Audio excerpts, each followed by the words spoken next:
एक छोटे से गांव में एक गरीब परिवार रहता था। उस परिवार में रामू और उसकी बीवी सीता उसके बेटे चिंटू के साथ रहते थे। उसी गांव में एक तोता भी रहता था। उसका नाम था रघु। वो किस्मत का धनी था। जहां भी जाता वहां किसी भी चीज की कमी नहीं पड़ती थी। एक दिन रघु उड़ते उड़ते उस गरीब परिवार के घर गया। रघु सोचता है, अरे वाह, लगता है यहाँ आज बहुत अच्छा खाना मिलेगा। मैं पेट भर के खाऊंगा। वो एक कटोरी में रखे अमरूद देखता है। अरे वाह, अमरूद मुझे तो ये बहुत पसंद है। मैं तो इसे पेट भर के खाऊंगा। रघु तोता अमरूद खाने ही लगता है। तभी सीता रघु को अमरूद खाते देखती है तो गुस्सा हो जाती है और उसे वहां से भगा देती है। भाग यहाँ से, न जाने कहां से आ जाते हैं। मैं तो परेशान हो गई हूं इनसे। सीता के भगाने के बाद रघु चुपचाप से एक कोने में रहता है। धीरे धीरे उस परिवार की बरकत होने लगती है।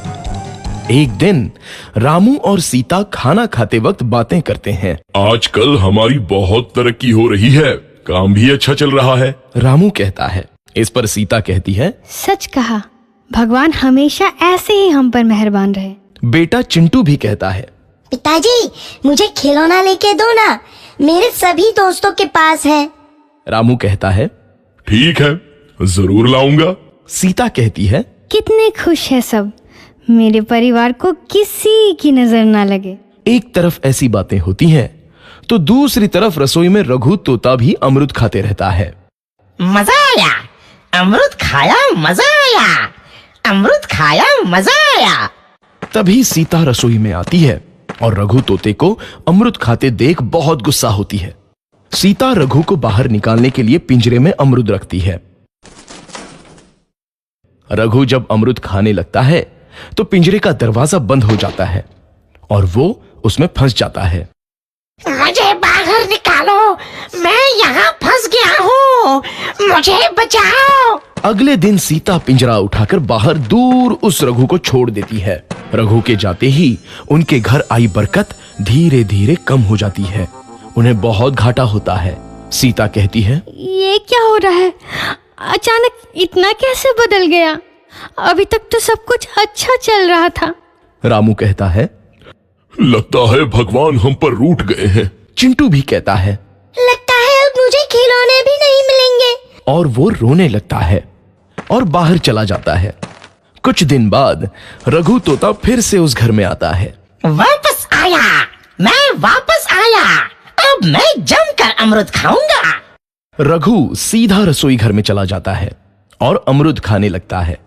कुछ देर बाद सीता रसोई में आती है और रघु को देख कहती है, एक तो घर में पहले से इतनी दिक्कत चल रही है और ऊपर से ये तोता मुझे और परेशान कर रहा है। सीता रघु को वहां से भगा देती है। रघु उड़कर किसी कोने में छुप जाता है। कुछ दिन बाद धीरे धीरे उस घर की बरकत वापस आने लगती है। काम भी अच्छे से चलने लगता है। एक रात जब रघु तोता अमरूद खाने जाता है तो पिंजरे में फंस जाता है। ये लोग आखिर चाहते क्या हैं? एक तोते को शांति से अमरूद खाने क्यों नहीं देते? मैं कौन सा चोरी कर रहा हूँ? बस अमरूद ही तो खा रहा हूँ। तभी रामू वहां आता है और पिंजरे में रघु तोते को देख उसे बाहर छोड़ देता है। ये तोता भी कितना जिद्दी है, बार बार वापस आ जाता है।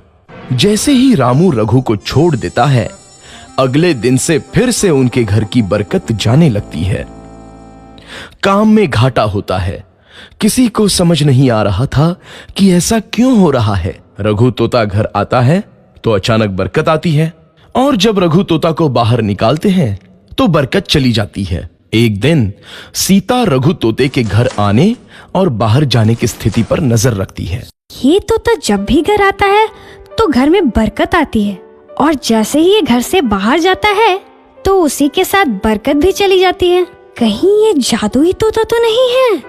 अगली बार जब ये तोता घर आएगा तो मैं इसे कहीं नहीं जाने दूंगी। सीता रघु का बहुत इंतजार करती है, लेकिन रघु तोता दोबारा उस घर में कभी नहीं आता।